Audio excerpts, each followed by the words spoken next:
Itu adalah sebuah proses.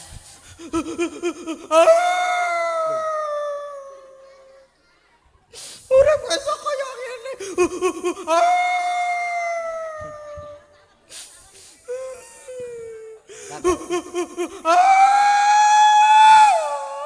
Lah kok malah nangis kok juguk.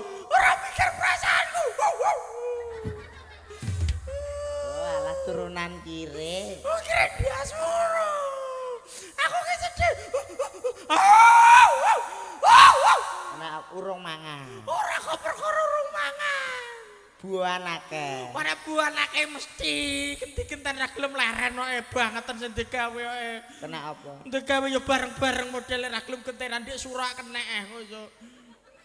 Ya ora sikilem panas. Wes ya Bang wis adem tak sirah banyu. Kowe iki nemen kok jare kowe iki kanca sedulur. Iya. Nek kanca lara ki ya melu lara, nek kancane seneng ya melu seneng. Lha apa lara mok tibakno aku tok. Ndi? Wah, sikilku mau idai lho. Ya, crazy. Maaf. Kok ngono sepatunan. Napa aku ora ngidaki kok pasan terus aku kaya kowe. Aku ora balas dendam. Aku wong iki lembah mana sabar najan to tidak sia. Kabeh kowe sanek paulesane Gusti Kang Murben dumati. Aku ora ngidaki lho. Derene kowe lara aku kudu melok lara. Ya ngono jeneng sedulur seiya dan sekata. Aku wis.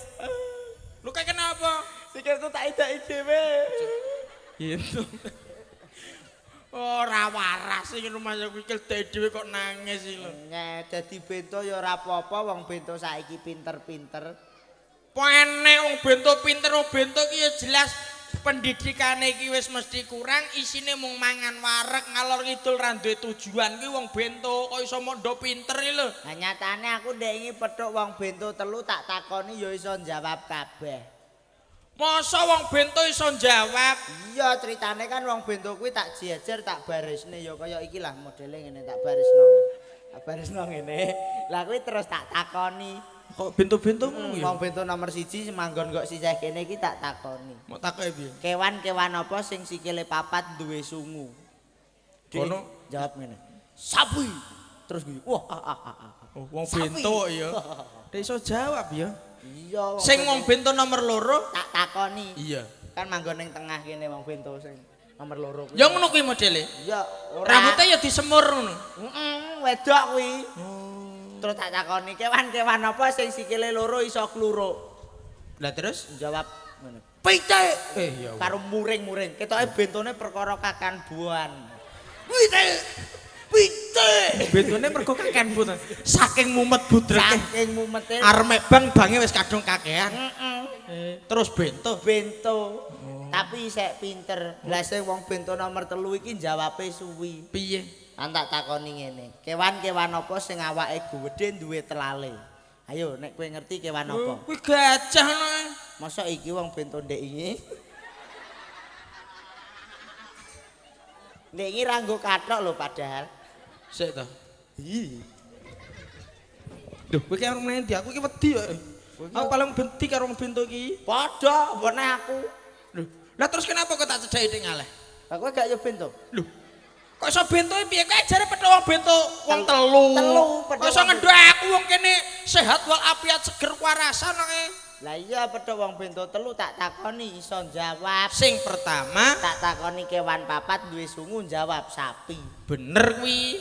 Nomor loro kewan apa sing sikile loro iso kluruk dhek jawab pitik. Pinter nek. Lah wong bento nomor 3 Iya. iki ya tak takoni tapi jawabe rada suwe. Tapi iso jawab. Iso jawab. Piye? Tak takoni kewan apa sing gedhe enek telalene. Ayo nek kowe ngerti kewan apa? Lho kuwi jelas gajah lho.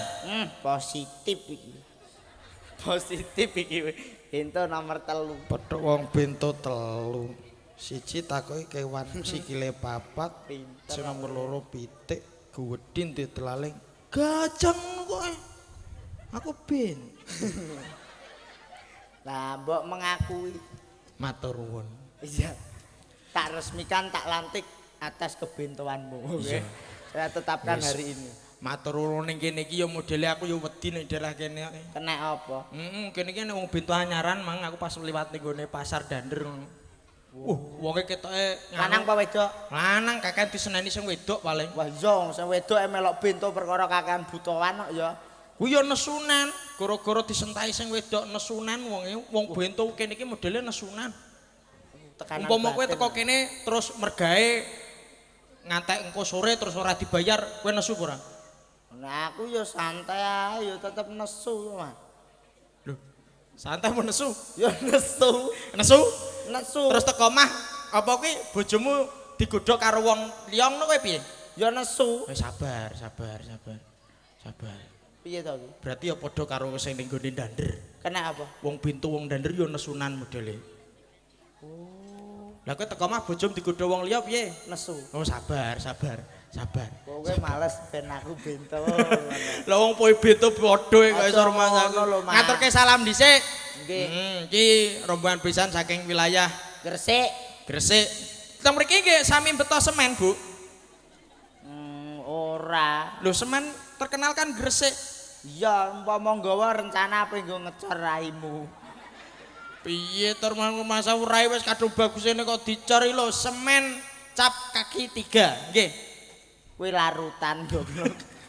Lah iya semennya dicampur larutan ben kokoh ngono lho kok rumah. Biasane iki roda 3. Roda 3. Oh iya ora paham. Assalamualaikum warahmatullahi wabarakatuh. Waalaikumsalam warahmatullahi wabarakatuh. Nah, iki acarane walimatul urus utawa pernikahan. Nggih. Nikahane Mas Nganten karo Mbak Nganten. Iki Mas Ngantene iki yo hukum lho iki. Apa? Sarjana. Sarjana hukum lho iki. Mbake sarjana pendidikan, masih sarjana hukum. Monggo jenengan kok jawabe mboten kompak dos pundi to? Kamangka wong uluk salam ki hukume apa? Sunah. Sing nyauri Wajib. nek ra disauri. Dosa. Lho, monggo to jawab sareng-sareng nggih kula bali malih. Oh, dadi sing jawab salam ki wajib. Hukume wajib. Berarti wajib dihukum. Sing jawab wajib dihukum. Piye ta iki? Wong uluk salam kaya aku uluk salam niki hukume sunah. Sing nyauri wajib. Hukume kudu dijawab. Iya, iya. Lah iya. Dadine sing jawab salam kabeh Wajib dihukum. lho. Jare hukumnya wajib. Hukume ora kok terus dihukum di penjara ngono goblok kok rumah kuwi mung hukum tok ngono. Dilakoni kuwi oleh ganjaran ora dilakoni malah dosa. Nggih. Monggo kula bali malih ngalah berkah Mas Nganten dalam Mbak Nganten. Oh aduh ngantene jek cili-cili. Kudu sing kuwi, Mas. Eh? Ngantene ning jero. Oh cek ganti busana ya. Assalamualaikum warahmatullahi wabarakatuh. Waalaikumsalam warahmatullahi wabarakatuh. Alhamdulillahirrahmanirrahim. Dongane kanggo nganten muga-muga dados keluarga kang sakinah mawaddah warahmah enggal pinaringan mumungan supados baku kukuh tresnane temanten kekalih Allahumma Amin. Iki acarane mantu saka huruf MANTU. M Mahargya A nekakno A Mahargya anake N nekakno T tamu U. umbrut-umbrut saking akeh. Oh cek. Nah, kumaha artine mantu mahargya anake nekakno tamu umbrut-umbrut terus tamu samene kene iki ya nek karepe Karepe apa? TAMU T tekane A arep M melu urunan nggo mbayar rubo rampen sakmene mbane.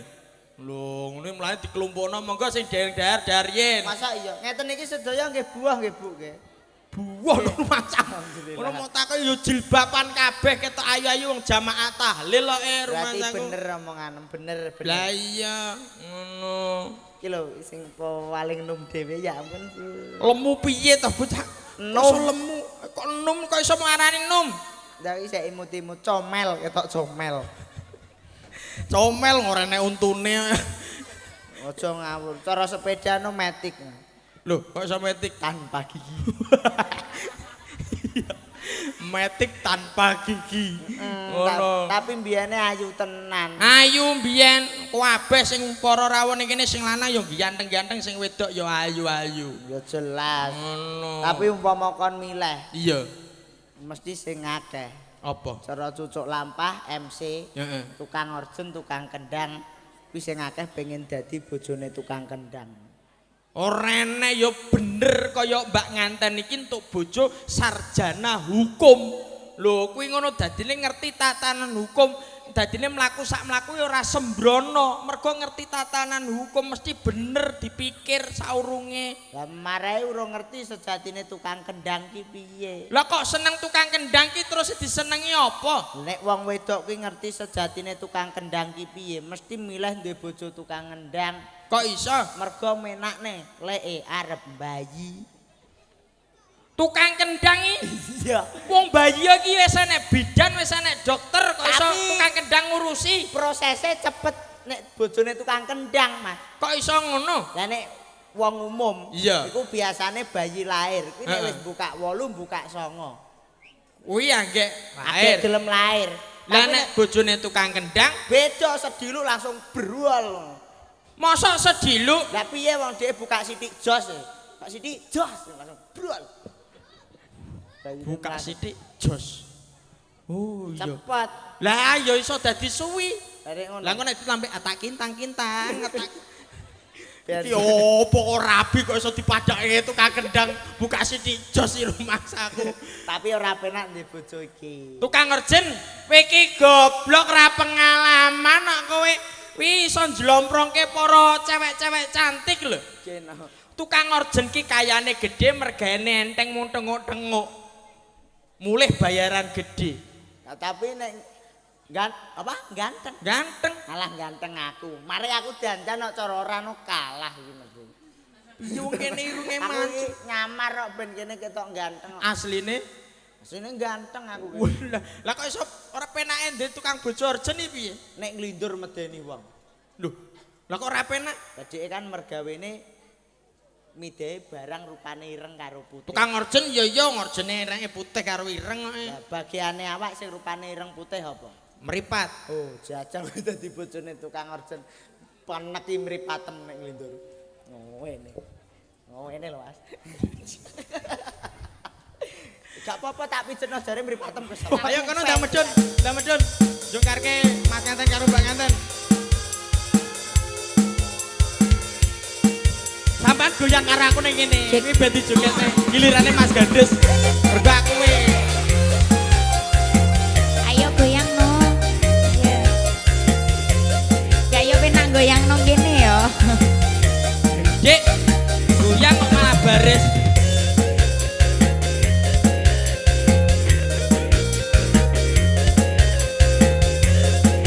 Sampun ketinggal teman-teman kalian gini pun. Atos Busono Kasatriyan. Sudah satu Tumuli bulan wangsul aku belum wonten ing gajian. Duit di dompet hanya Pendapi tinggal Agung. 1000-an.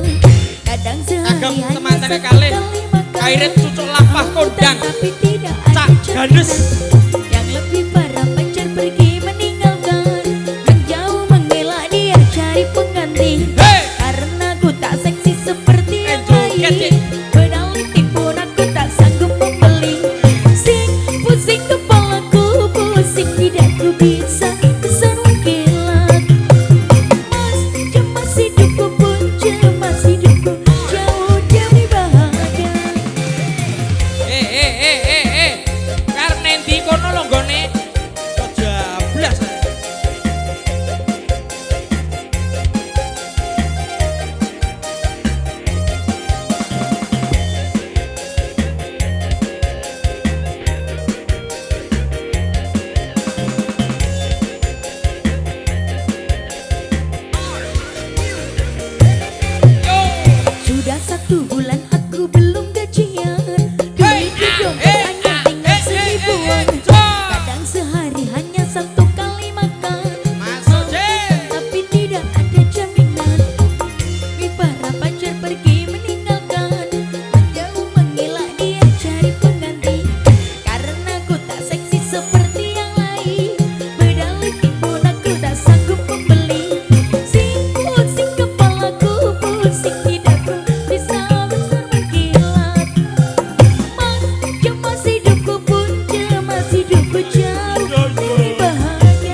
Putri Demas Manggolo boleh ke sini monggo. Sini, Dek. Sini naik ke atas panggung sini. Mangan. Oke, satu teman. Ben kaya TV padha birune, kowe pengen tera. Aku karo bojoku yo ngene iki lho nenti-nenti tak gandeng. Lapo nek ketemu gandeng kenapa? Lah piye nek tak colek jiku ya apa-apa ya. Ya ngentekno apa-apa ya. Ya malah tak gandeng. Padane opo iso wedhus. nek jenengan badhe mantuk monggo lho Mas, mboten napa-napa saestu. Narep mulih ndak mulih. Ndak mulih. Jae nglumpuk wong loro. Dumateng para tamu rombongan pisan saking Gresik nggih menika wajah-wajah tiang kiring lumpuk ngoten niku. Wong kere ya iso ngajak dekne ya. Berarti kono luwe kere. Loh aja ngenyek kowe, aja ngenyek. Lah kowe apa sugih? Loh rumangsamu. Sugih apa? Sugih hutang. Kan yo padha sugihe. Putri Demas. Oh gitu nggih monggo. Komandan Didi. Waduh komandan. Niki Komandan Didi mau menyumbangkan lagu. Weh, ya diaturne pancen yo pahargyan iki. Kepada Pak Didi dimohon naik ke atas yang Tower nggih. Lah kowe suwi ae di atas ae di atas panggung. Bersama Bapak Lurah Edi Gowo dipersilakan naik ke atas panggung. Kowe iki aja ngenyek toh, nyun sewu Pak. Ora sopan lho, kowe bolak-balik ning ngunut ning grogolan. Unggah-ungguh tata kramamu ning ndi? Lho Pak Lurah kok mau celuk growok. Iki sopan ora to iki? Pak mantan Lurah Edi Growo. Gak sopan to, Bos. Gak sopan to, Bos. Lho kowe iki ning kene iki manganan nunut wong ngunut kok iso malah ngino karo Punggawa mantan sing nyekel praja ngunut growak. Ora apa-apa wong aku karo Pak Growo ki kanca kok. Lho, kanca apa? Lho padha-padha anggota, Mas. Wih, anggota apa nek kowe? Anggota badan.